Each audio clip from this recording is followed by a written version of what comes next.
Okay, good afternoon again, everyone, and thank you for joining us today.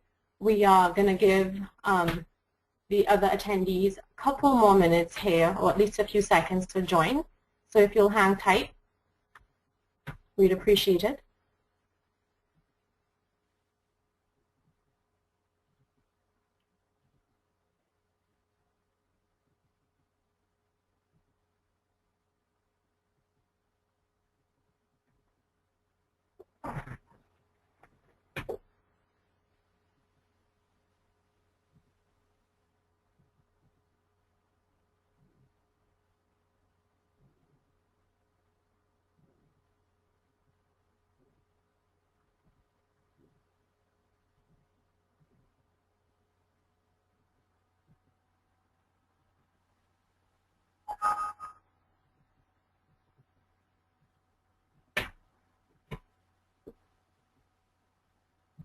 Okay, good afternoon and welcome again. My name is Stacy Isaac Barraza, and I work with the Environmental Finance Center at the University of North Carolina at Chapel Hill. David Tucker is my colleague. He's a project director with the EFC. He is not going to be able to join us today, but we also have Francine Stefan, who's going to be helping us with some of the logistics on today's webinar. So I hope you're in the right place. Welcome to the Georgia Water and Wastewater Dashboard webinar. We want to make this pretty interactive, so hopefully you saw the slide at the beginning while you were waiting for us to get started that showed you some of the logistics on how to operate the software. But you have a panel on the top right of your screen that you can expand or collapse as you wish using the red arrow on your screen. We've muted everyone just to be able to control the webinar today more tightly. But we encourage you to send us questions by typing in chat messages, again, in that panel. We'll go ahead and kick things off here. As I mentioned, my name is Stacy Isaac Barraza, and I work with the Environmental Finance Center as a Senior Project Director. Even though the center is obviously based at the University of North Carolina in Chapel Hill, I have been working from a satellite office in Georgia for almost 10 years. I should also mention that if you're having any technical problems, go ahead and send us a chat message as well, and we will attempt to help you with that. Wanted to mention the Georgia Environmental Finance Authority. This webinar is based on a survey and dashboard that GFA funds, has been funding annually for the past several years. So we wanted to thank GFA and give you a little bit more information about that Georgia-based organization. In particular, they have their funding programs for water and wastewater and even stormwater or non-point source type projects. They have both state and federal funded programs, and you can see the names of the 4 different programs that are related to today's topic here. GFA has pretty low interest rates, and they wanted me to share this slide with you guys so you can see some of the options available to local governments here in Georgia. I'll also mention that we are going to record this webinar, and we are going to make it available online on our website. We'll share the URL with you later, and we'll also provide a link to a PDF version of these slides on our website. With that said, I hope folks will still stay engaged and pay attention.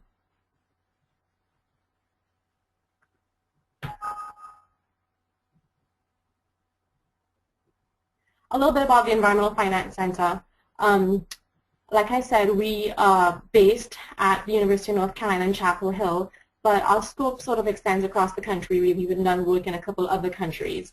You'll see later on that we've done these types of rate surveys and dashboards in several different states. We also work on different types of environmental projects, and we try to focus our time and energy on the how do you pay for it question when it comes to environmental projects. And so that obviously has a lot of policy and even public education implications to it. So we like to say that how you pay for it matters. This webinar today is also provided in part through the Smart Management for Small Water Systems project, which is being funded as a cooperative agreement under the US EPA. So we wanted to give you guys a little bit of perspective on the broader project where this webinar fits into. There are several different areas that we are able to offer technical assistance and training under this project that's funded by EPA. You'll see the list here: asset management, water loss reduction, water system collaboration. Today's topic fits under the area of fiscal planning and rate setting. We also have energy management and funding coordination and the managerial and financial leadership services that we can provide.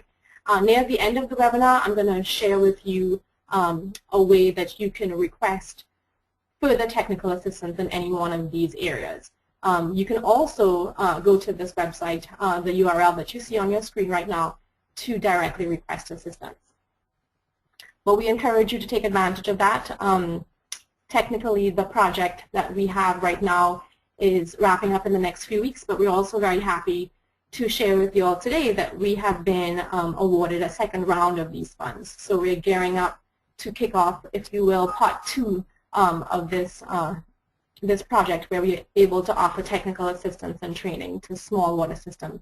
And when I say small, the definition there would be 10,000 and below in service population, or roughly 3,300 connections. We have a couple upcoming webinars on water loss reduction in particular, and so those are the dates on your screen, and this is how you would register for those. And I have to say that GFA has been doing a Georgia-based water loss reduction program that has been quite successful. So this would be an opportunity for you to sort of augment that, but I hope that the small systems on the webinar today have been taking advantage of the services that GFA has been offering in this area of water loss or leak detection. So the objectives today, we want to become a little bit more familiar with the features and benefits of the Georgia Water and Wastewater Rates Dashboard. I'll say that each of the slides and the charts that I'll show, there's usually a wastewater component to the slides, but I will sort of highlight the water areas. We also want to learn a little bit on how to better compare one system's water rates with those of other systems. And we'll get into this in more detail as we go through the webinar here, that comparing rates among systems is a very popular activity. And we understand why it's important to local governments to do that. But hopefully from the webinar today, we'll find a few hints on how to better compare or more intelligently compare rates between communities, if you will. And we want to learn how to apply several useful financial benchmarks to the system. Now, I'm anticipating that we won't be able to spend too much time on that last bullet point, but we definitely can point you to some resources where that's concerned. Again, I want to encourage you all to go ahead and submit questions. Francine is helping me keep track of those, and I'll give her an opportunity to let us know the questions that have been lining up as we go through the webinar. So those are our objectives, and so we'll kick off here with a poll. So the first poll question that should come up, and Francine's going to help me bring that up, is where do you work? And we'd like for you to select one of these 1, 2, 3, 4, 5 choices, please. So either a governmental water system, a non-governmental water system, a state or territorial or federal government organization, or maybe you're a consultant or technical assistance provider, or some other category.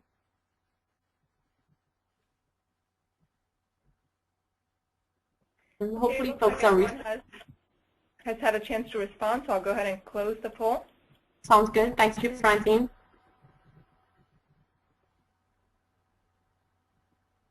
Okay, so these are our poll results here.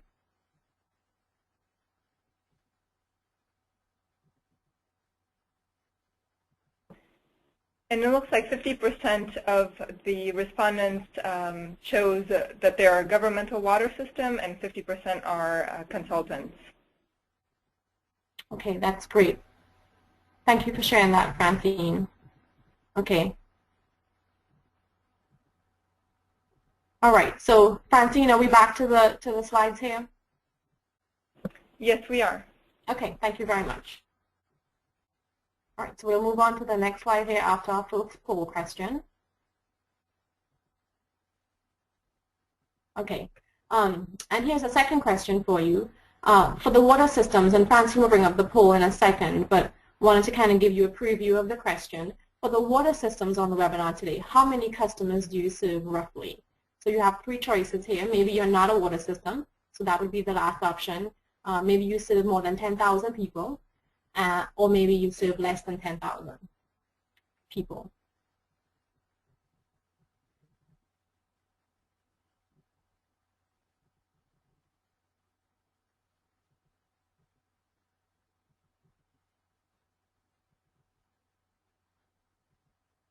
Okay, it seems, Francine, now most of the folks have voted.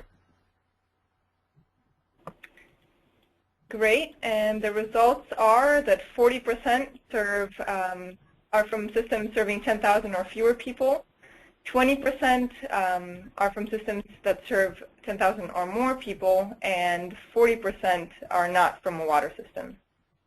Great, well thank you very much for your participation there. So we have quite a range on the webinar today. Okay, so the point here is to look at rates in Georgia. So I mentioned the 2013 water and wastewater residential survey. We also collected information on commercial rates. We'll focus a little bit more on the residential rate structures on today's webinar. Again, it was conducted for the Georgia Environmental Finance Authority. We had a response rate of over 85%. So we sent correspondence, if you will, to 529 water and sewer utilities in the state of Georgia, and we heard back from 452. In Georgia, our survey focused only on publicly owned utilities. We did not focus on private systems such as mobile home parks and that kind of thing. So the number of participating utilities. This chart, this table here shows that there are a range of institutional arrangements when it comes to water and sewer providers in the state of Georgia. So a lot of the folks that we contacted were with municipalities, and then we had, of course, a lot of county or district-owned utilities. We had a few authorities in here, a couple of consolidated governments. And you can see basically this is showing that we had responses from the whole spectrum of institutional arrangements in the survey. All right, the next chart is showing the monthly base charges for residential customers. Again, I'll focus on the blue bars, which highlight the water responses. And the folks on the phone on the webinar today will be familiar, but let me just reiterate so that we're on the same, all on the same page here.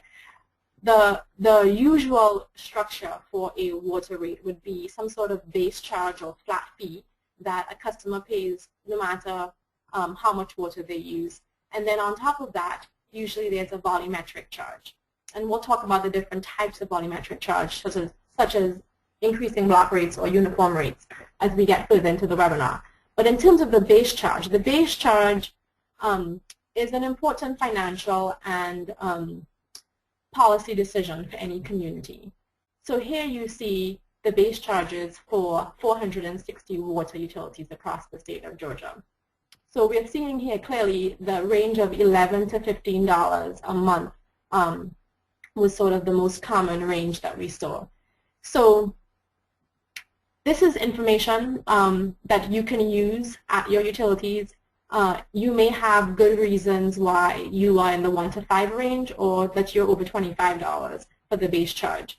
But in terms of the universe of rate structures in Georgia, this is what we found. It's really interesting, especially since we're focusing on smaller utilities, that if you break out these monthly base charges according to size of utility based on service population, you will see that the smaller utilities have relatively larger base charges when we look at the median base charges. And there are several good reasons for that. Probably the most obvious one is that a smaller utility has fewer customers to sort of spread their revenue needs across. And so we've seen that the larger communities, since they have such a large customer base, are able to generally keep their base charges a little bit lower. So that's something to consider. Again, when we compare rates among systems, the size of the system and the base charge have a connection that you want to pay attention to, especially if you're a small system.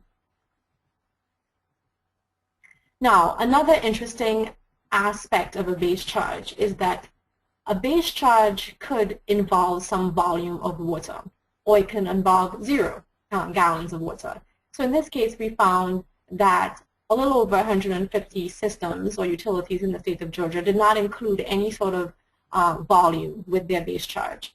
But of the systems that did include, let's say, a free amount of water with that base charge, anywhere between 1,000 and 2,000 gallons was looking like the most popular option there. So again, when it comes to things like affordability, this consumption included with the base charge is a very important thing for a utility to consider. I mentioned the types of water rate structures earlier. So on top of this base charge, there's usually either a uniform rate structure or an increasing or decreasing block structure. This chart is showing the types of rate structures for, on the left we have residential water rates, and on the right we have commercial specific water rates in the state of Georgia. And as you can see, uniform rates are by far the largest for the commercial rate structures. There has been, over the last 7 or 8 years that we've been doing this survey, uniform rates have been decreasing slightly. Decreasing blocks have definitely been decreasing as well. And they're sort of both giving way to increasing block rates. And on some level, the state has been promoting increasing block rates as a method of water conservation and more efficient water use. So that trend has not been very surprising.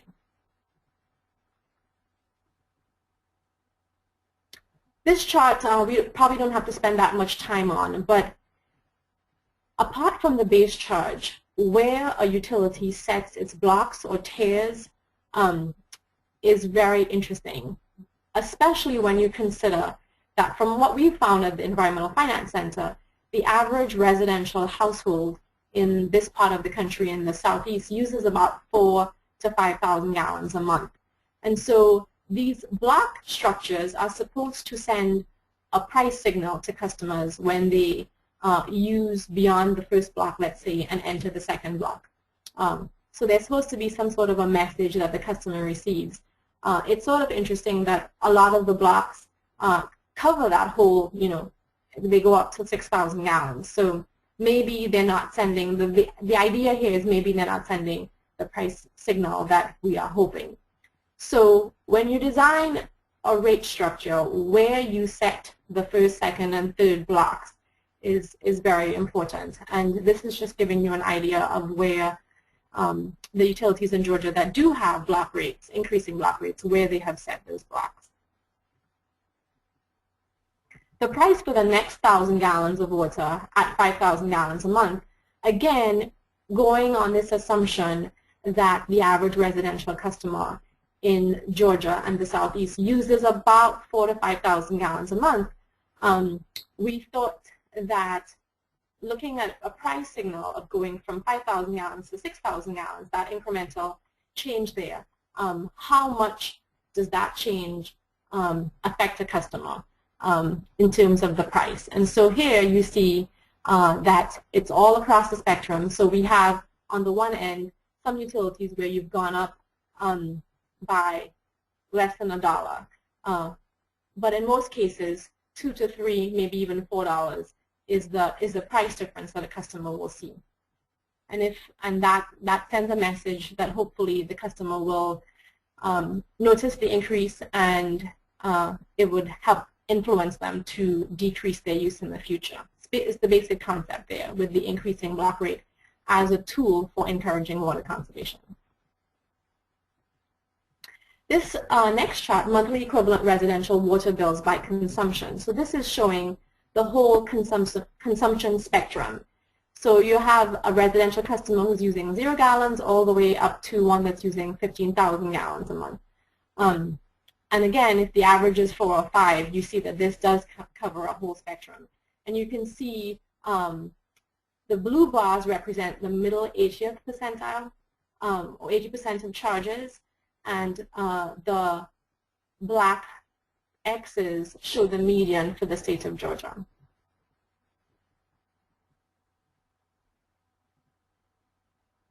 A similar chart for monthly equivalent commercial water bills by consumption.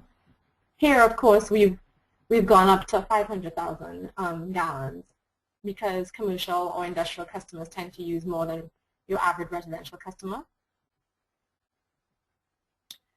This pie chart is very important to the work that we do because it shows the last time that a community changed its rates for water. And one rule of thumb that we kind of preach or promote at the EFC is that a community, a utility, should at least look at its rates annually. The decision may be made after looking at the rates and analyzing them that there is no need to increase or change the rates, but at least there should be an annual process for reviewing the rates and making sure that they are covering the revenue needs of that utility. So here we see that a lot of utilities are changing their rates on a regular basis. So 28% said they changed their rates in the calendar year of 2013. But we do have some utilities that haven't changed their rates since 2007 or before. So that's something to consider. It is also another general rule of thumb. Best practice is to raise your rates more frequently, perhaps annually, by a small percentage, rather than doing large, probably double-digit rate increases with several years in between. The sticker shock there to customers is not the best practice.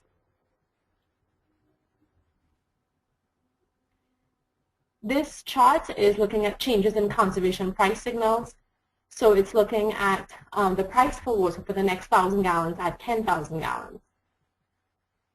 Similar to something that we talked about earlier. But here again, it's looking at customers that are using probably some discretionary water. This chart actually relates to one of the dials on our dashboards that we will we'll take a look at in a few minutes here. Okay, so actually I'm going to navigate to the dashboard online, but this is how you would get it if you're sitting at your own computer.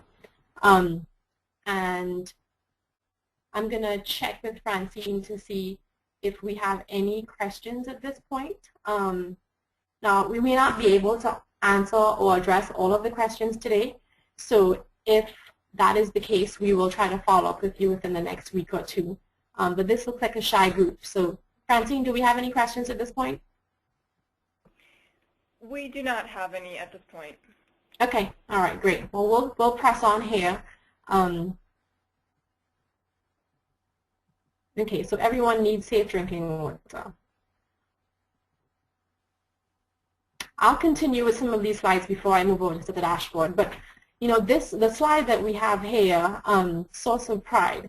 Some communities really pride themselves on the fact that they have not raised rates for 9 years and that kind of thing. And so we actually had a real news flash from an actual community on this slide, but we decided to protect the innocent. We'll take that off when I made something generic. But the idea here is that, you know, while a utility may be proud that they haven't raised rates and they have the lowest rates in the state, for example, there may be other news such as pipe bursts and that kind of thing. So keeping the lowest rates is not necessarily the best thing for the longevity of your system. You may be ignoring important repair, maintenance, infrastructure management issues by keeping your rates artificially low. But this is one of the reasons, you know, just being proud to have low rates is one of the reasons that some communities cite for not looking at their rates annually and not doing the necessary increases. Comparing rates the old way, and this is a slide from a North Carolina example, but it used to be pretty difficult to compare rates among different water utilities. This is one example from the Triangle J Council of Government, and we are very good friends with those folks at the Triangle J, and they did some important work in sort of putting this together. But we found, hopefully, different ways that may be a little bit more effective in comparing rates. So this is one example of the old way. What is difficult about that is that it's a poor sample selection. It's not as comprehensive as, for example, an 85% rate, percent response rate, sorry, for the whole state. I'll go back to that slide for 1 second too. It's comparing rates at one consumption point, and not the whole spectrum, which leaves out a lot of important information. It compares nothing else besides the rates. Okay, so the pressure there is to keep rates low because certain other factors that are very relevant are ignored with such a simple way of comparing rates. It ignores the customer's ability to pay. Rates that are affordable in one community may not be affordable in a different community based on income and median household income and poverty rates and that kind of thing. And that last chart again doesn't show price signals and doesn't measure how those affect customers' behavior and that kind of thing. So the solution might be to provide more information, and this is actually one of the EFC's tools. This is a report, again, based on North Carolina, and we provide tons of information. So we solve some of the problems here. I mean, as you will see, we have 0 gallons, 3,000, 5,000, and so on. So it doesn't just compare rates at one consumption amount. So it does offer a spectrum, but it is, you know, it's a lot of information to comb through. In this case, it's 185 pages of wonderful tables, just full of data that you can use. So maybe, while this is comprehensive, it may be information overload, unless folks are willing to or able to go in and sort through, filter, or maybe delete the other utilities that are not as relevant to their size or their geography. So not a very happy situation. So the rates dashboard that I'm going to show you guys for Georgia in a little bit, we actually have rates dashboards for several other states, and we're in communication with other states right now. We're very close to kicking off one for the state of Alabama. They are free, they're online, so they're accessible, and they're open to the public. And it compares rates against multiple characteristics. So this includes utility finances, system characteristics, the socioeconomic base of the customers, geography, history, that kind of thing. It allows, we have different categories by which the user can compare rates for utilities of the similar size, a similar service population. Water source is another really important distinction when you're comparing rates, and even distance within 50 miles of the utility in question. All right, so at this point, I'm going to switch here and pull up the dashboard.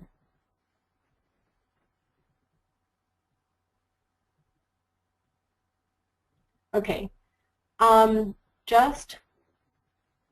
will show you guys how I pull this up just so that the process is familiar.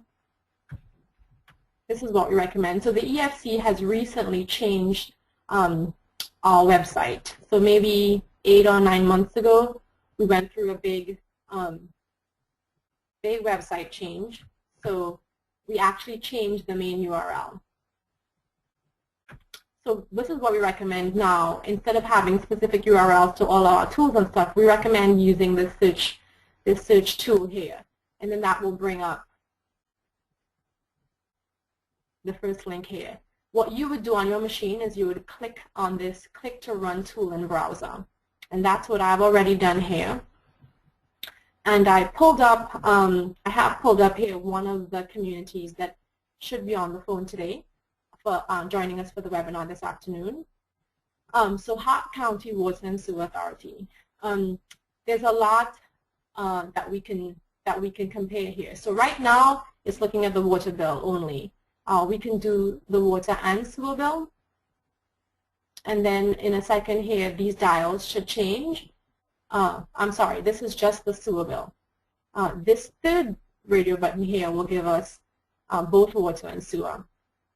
So the combined bill for that community. But we'll stick with water here just to keep things simple. So right now, the dashboard is comparing the rates for Hart County Water and Sewer Authority with all the utilities in Georgia.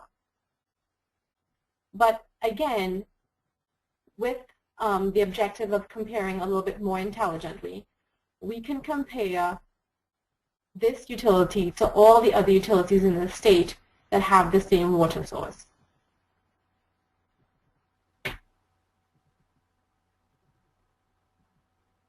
We can also compare to utilities with a similar number of accounts, so about the same size. And so this is helping to compare apples to apples, if you will. Now, when you use the dashboard, if you have any questions and you're not sure if one of the dial means, you can always click on the question mark here. And one of the unique aspects of our Georgia dashboard that the other states do not have is this local basic cable bill, which is a request from GFA to put this in there, sort of comparing cable, which is a discretionary utility, a discretionary commodity, to something like water and sewer, which is life, life depends on having water. So it's a little bit of a necessity compared to something like cable. I will just demonstrate that there are a couple other tabs on here as well. This will give you some characteristics about the community and the utility. And then this gives you a few links just generally about rate setting and other dashboards and that sort of thing. But going back to the first main rates comparison tag here, you can look at the bill. This is sort of the key indicator here. It looks at the bill at 5,000 gallons in this case for this utility, which happens to be an authority. And the dark green here is the 80th percentile. The light green and the dark green combined would be, actually, I'm sorry, the dark green is the 50th percentile. The light and dark combined is the 80th percentile. If the needle happened to be over here in this yellow section, it would mean that 90% of the utilities in the state charge more than Hart County. On the other hand, if the dial pointed to this yellow section, it would mean that Hart County was charging more than 90% of the other utilities, at least in this survey.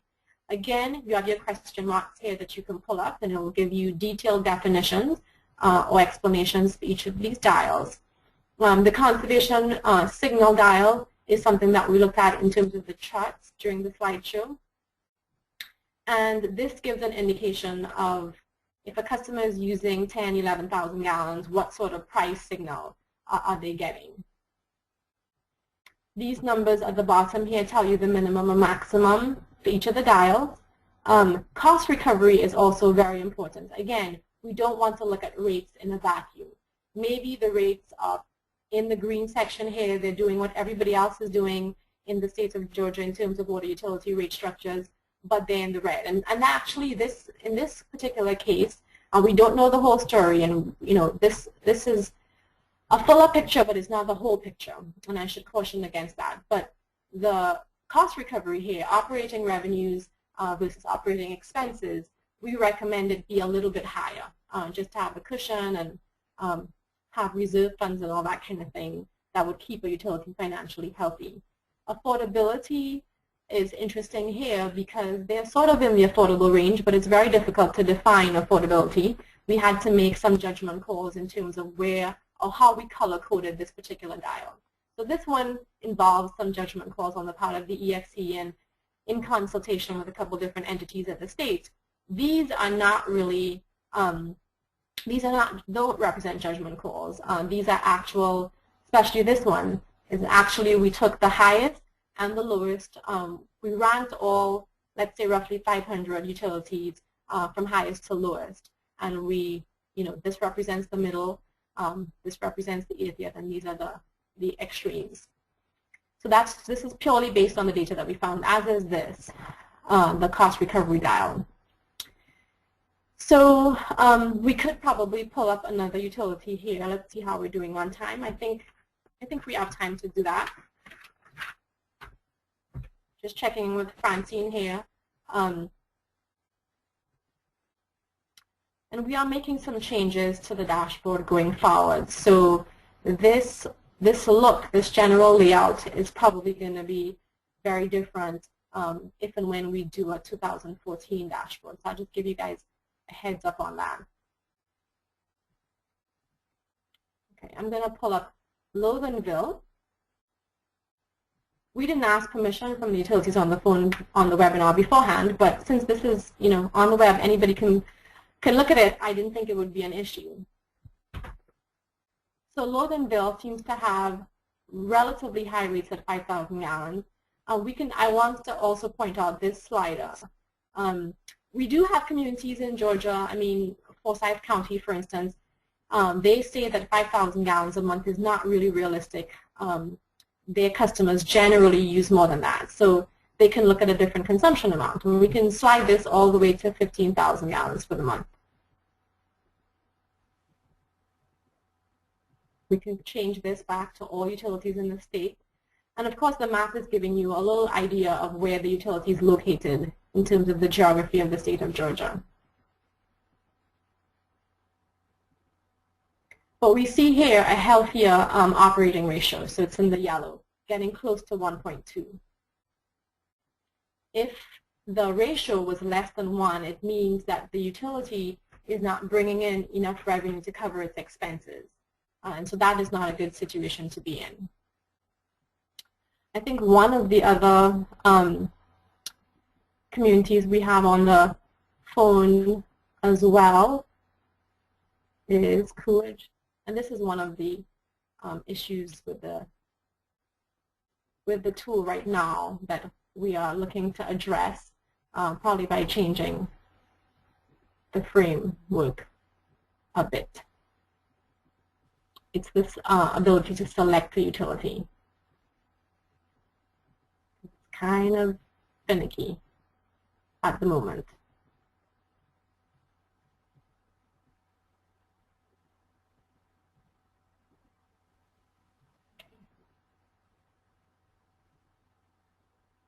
I'm going to bring this community up, and I'll send it back to 4,000 gallons. And we'll see that this rate here falls more in the 50th percentile. But there are some concerns here about cost recovery as well. And affordability is also sort of maxing out for this community. So it's not a simple situation of, well, why don't you raise the rates to get over to this end of the spectrum here? That would help your cost recovery. Then affordability would be sort of threatened. So a lot of different factors to balance for sure. Pull up Butler. I think those folks are supposed to be on the line as well. Just pulling up sort of a random sample of some of the folks that had signed up for the webinar.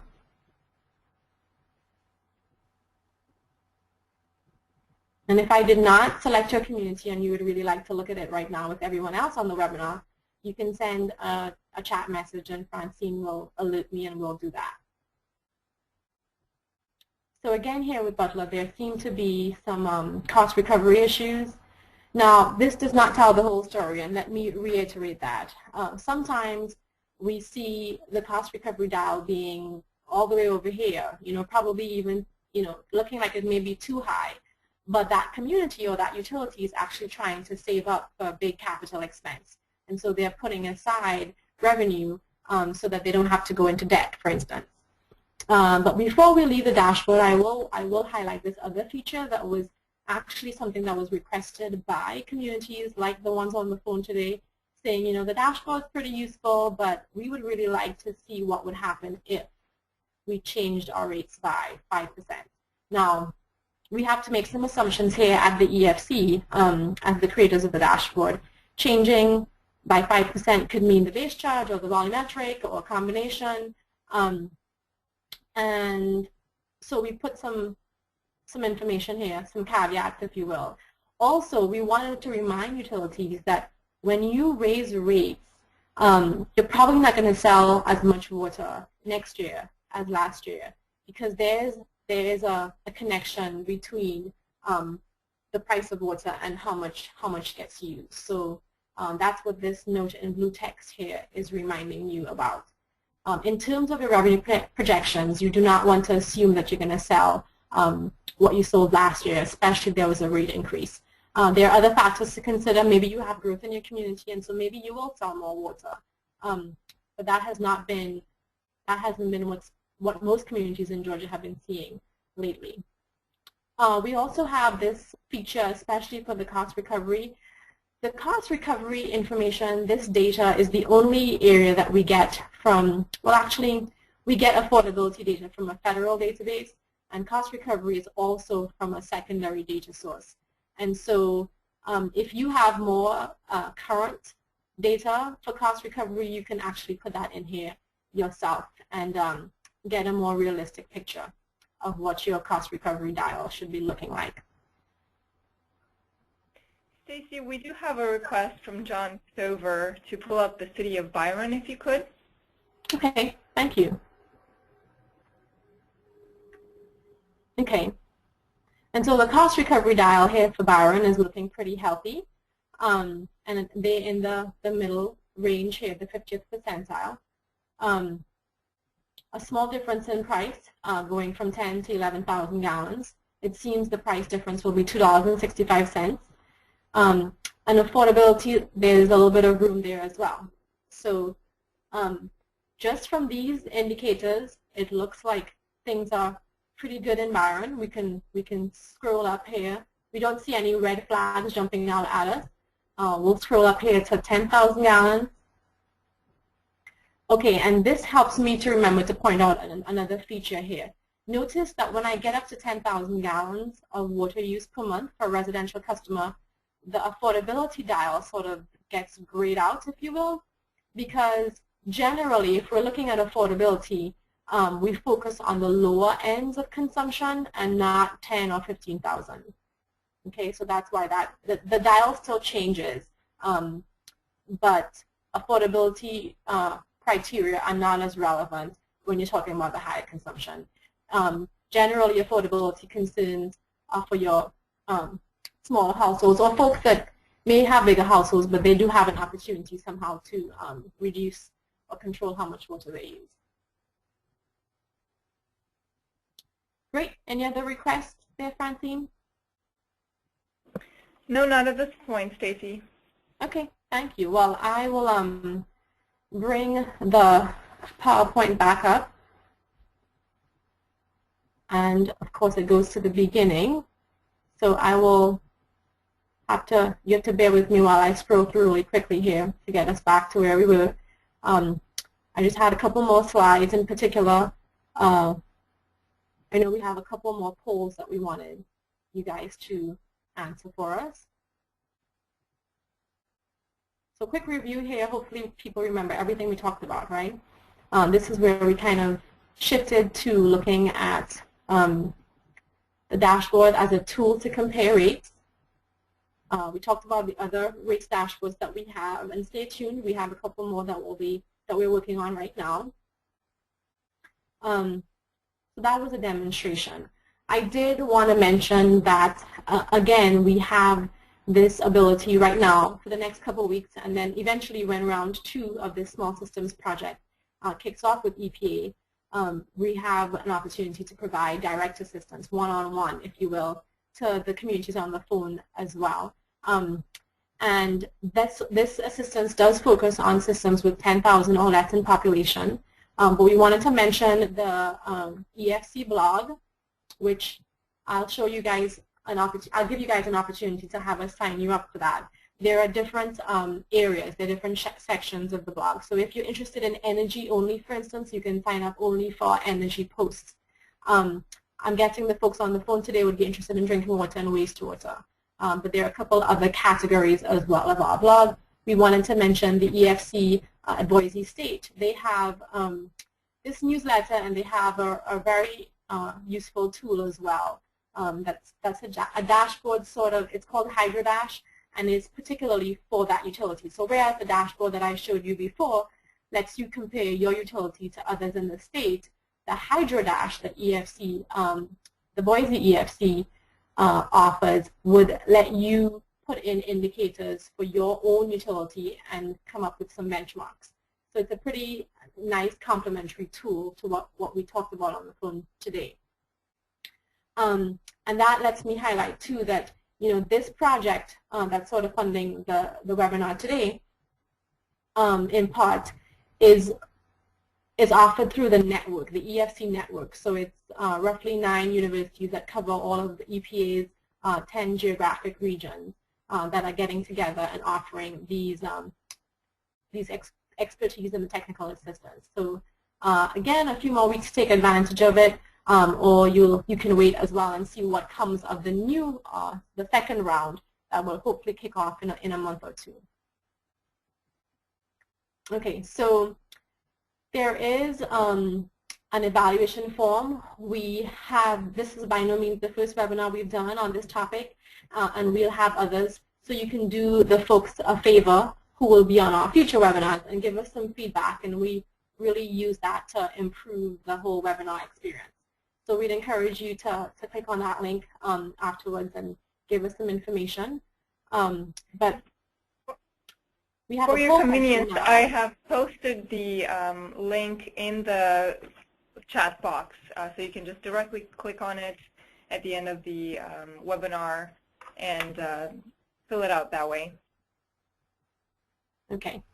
Thank you, Francine, for doing that. So again, please give us some feedback so we know how to change the process going forward to improve it. Okay, so the next poll question that Francine will bring up is already on your slide, so you can get a head start. But for the systems with 10,000 or fewer customers, would you like one-on-one assistance with any of the following? And in this case, you can select multiple choices or multiple options. The previous questions, you had to choose one, but feel free to check as many as apply here. And we will try to follow up with you afterwards based on your response here.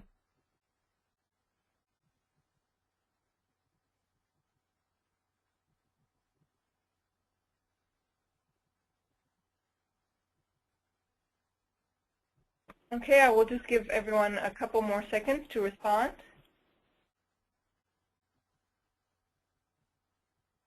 All right, I will go ahead and close that now. Great, and I'm going to continue with the next question here, which is, would you like to subscribe, would you like us to subscribe you to the EFC UNC Environmental Finance blog?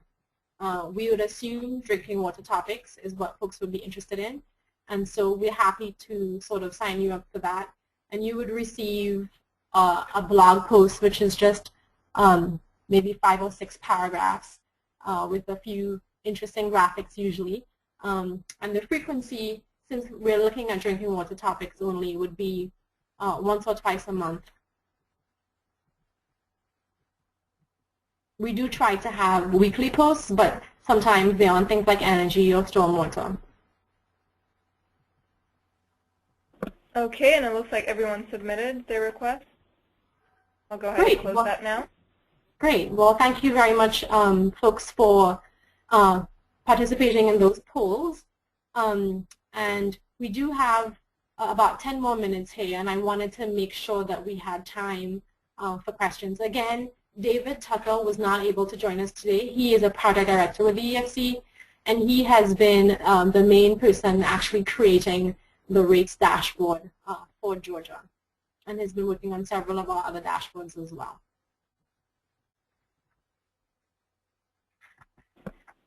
At this point, there are no other questions, Stacy. Okay. Great. Well, I again want to thank you all for participating, and I appreciate you taking your time to join us today. And hopefully, since you are a quiet audience, this has sparked some ideas, some questions may come up later, or some comments. Feel free to contact us. All of our contact information is up here, mine, Francine's, and even David's. So feel free to let us know if there's something in particular we can help with. But we will also take a look at the poll responses and follow up with you in the next 2 weeks. But thanks again for joining us, and I hope you guys have a wonderful rest of the afternoon.